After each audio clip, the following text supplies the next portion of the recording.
Hello everyone, कैसे हो सभी। आज हम जानेंगे मोबाइल और कंप्यूटर से एमपीईएसबी मध्य प्रदेश की सभी भर्तियों के फॉर्म कैसे भरें।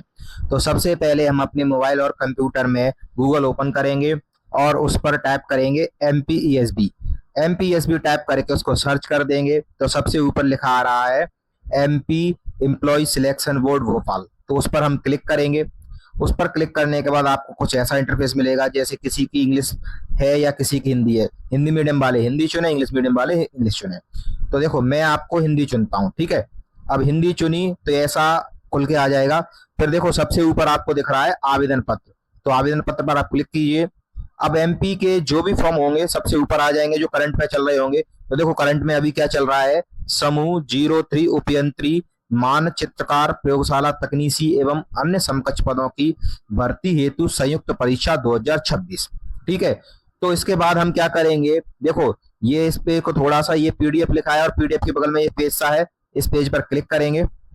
अब इस पेज पे क्लिक करने के बाद आपको आवेदन की घोषणा के बारे में जानकारी देनी होगी। अगर आपकी जानकारी सही है तो इस पर टिक करना है और आगे बढ़ना है। ठीक है। अब जैसे ही आगे बढ़ोगे तो आपको आपका सामान्य पंजीयन क्रमांक, जो आपको प्रोफाइल क्रमांक है, वो आपको डालना है। जो हर जगह जितनी भी आपने एग्जाम डाली है ईएसबी की, सबसे पहले वही लगता है। तो आपको जो भी है आपका वो डाल देना है। ठीक है।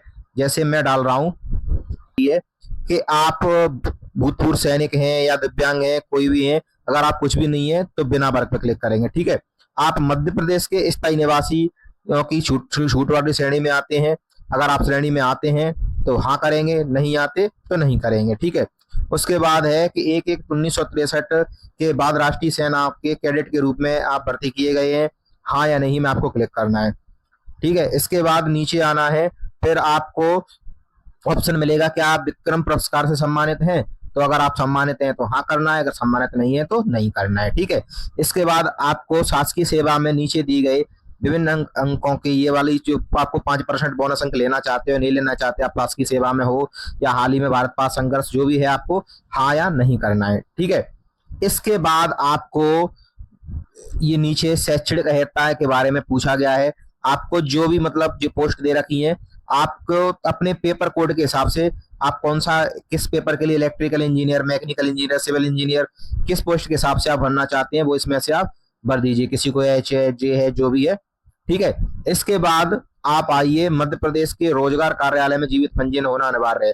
अगर आपका पंजीयन है तभी आप आगे बढ़ सकते हैं, नहीं वरना आप आगे नहीं बढ़ सकते। तो देखो, आपका पंजीयन है तो पंजीयन के लिए हाँ करें और पंजीयन क्रमांक डालें। पंजीयन क्रमांक डालें। इसके बाद पंजीयन कब जारी हुआ था वो डालें। इसके बाद अपना जिला डालें, जिले का ऑप्शन आ रहा है। ठीक है। और उसके बाद फिर आपको दे रहा है कि आप जो फॉर्म डाल रहे हैं उसकी शैक्षणिक योग्यता रखते हैं या नहीं। ठीक है। उसके बाद फिर आपको आपकी समग्र आईडी डालनी है, हाँ करना है, और समग्र आईडी नंबर डालना है। ठीक है। इसके बाद आपको परीक्षा शहर दे रखे हैं।